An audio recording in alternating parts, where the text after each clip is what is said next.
WWE Elimination Chamber weekend here in Montreal. Graham G.S. Matthews being joined by WWE SmackDown Superstar Natalya. Natalya, how are you? I'm doing great, thank you. Absolutely. We're looking forward to the show tomorrow. You're going to be inside the Elimination Chamber matchup. What can we expect from you in this match in your native Canada? I feel so ready, and I've been saying that, but I always tell people, don't get ready, stay ready. Yep. And even though I'm coming back to WWE from a 3-month hiatus because I had a nose injury, I was staying ready the entire time because you just never know when there's going to be an opportunity that presents itself. But I feel ready, and I feel like every single woman in that chamber has earned the right to be in that match. But we're talking Natalya, we're talking Canada, we're talking. I feel like I just feel like it's my time, and to be able to go into WrestleMania having earned my spot.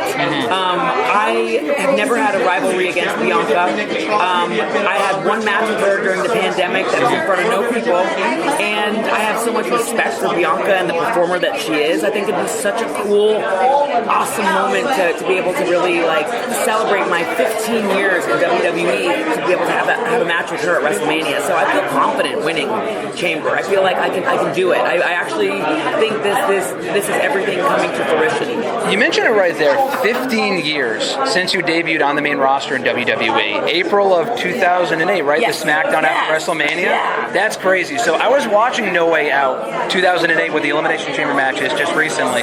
Talk about the evolution, I mean, no pun intended, of where the women's division was then, and now we've had women's Elimination Chamber matches every year for the last 5 or 6 years. That wouldn't have been even imaginable 15 years ago, and you were a very big part of that evolution. When I first came to WWE, the women just didn't have a strong role in the company. There was just one championship, and it was like you had the champion and the challenger, and that was it. And we didn't have as many opportunities. Before the women's evolution, the women in WWE were struggling and fighting tooth and nail just for any sort of TV time. And it definitely was very challenging. And, as much as I was grateful for every single opportunity that I got, now fast forward to almost 15 years later, it's been so incredible to watch the growth and the evolution of the way women are utilized in WWE. We're treated so differently.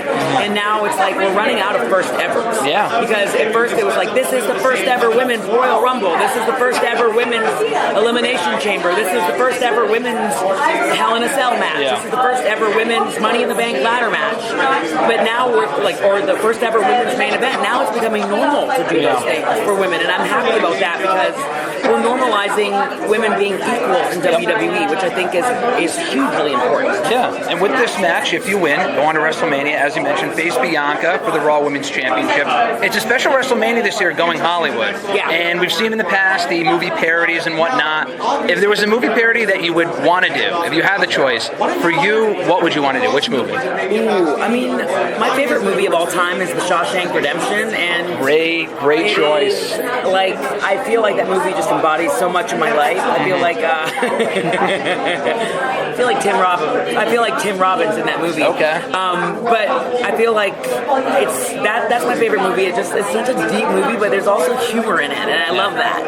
It's funny you say that because I talked to the ex-con, obviously, in the roster, Dominic Mysterio, a couple weeks ago. He had never seen Shawshank Redemption, and he did time. He did time, but he had never seen the movie before. I mean, the fact that Dominic was in prison and he's never seen Shawshank Redemption, It makes no sense. He needs to watch it. He needs to watch it. But with that being said, talk about some of your other favorite movies and any movies that you've seen lately that you would recommend people check out.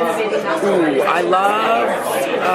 or shows, too. I love White Lotus. I've gotten really hooked on White Lotus. I love great, Jennifer Coolidge. Yep. If you haven't seen the movie Best in Show, Jennifer Coolidge is incredible in that movie, and that was one of her first big breaks as far as comedy. And so Best in Show is a cult classic. You gotta check it out. But White Lotus is one of my favorite shows. That's an excellent show, I've heard. I haven't had a chance to watch it, but I think it's on HBO Max, yes, right? HBO Max, yeah. Do you guys get a chance to watch much TV with travel and stuff? Does it become easier to watch it on planes and whatever, or no? Do you have to wait until you go home? We watch them on planes. I like to read a lot on planes. Okay. But I watched it at home with my mom. We like do little movie nights and watch like, White Lotus, and we watch some of our favorite old movies. And love What About Bob as well. That's a great If you've movie. ever had a house guest that won't leave, that movie is highly relatable. Yes, the Bill Murray movie, right? I love Bill Murray. Bill Murray's excellent. Groundhog's Day, What About Bob, Best in Show. I love.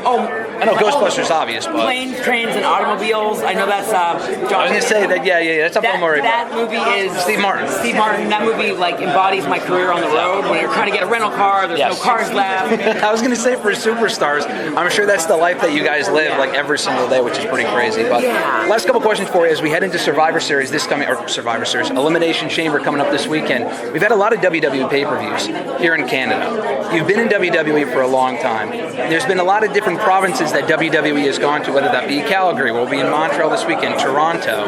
That being said, can you name off a couple of places that WWE has been? For example, WrestleMania 18, Hogan and Rock. Do you remember where that was exactly? Toronto, Calgary, or Toronto? All right. Was that Toronto? That's Toronto. Yeah. Survivor Series 97 was obviously Montreal. Of course. Yeah. Remember In Your House? Calgary? Yes. Well, that was another one of my questions. So what was that? You just mentioned In Your House? Yes. I was at In Your House. I got into the You were ring. on the show. Yeah, exactly. Yeah, I got into the ring after. Yes. You know your stuff. Yes. And that's the only show I think that WWE did on Calgary. Yeah. Calgary's a tricky. It's not as big as like Toronto. It's not as big as Montreal. But Canada is just one big happy country. So. Well, we're looking forward to another electric event coming up this weekend. Elimination Chamber, Raw Women's Championship, #1 contenders. Natalya, thanks so much for the time. I appreciate it. Thank you so much.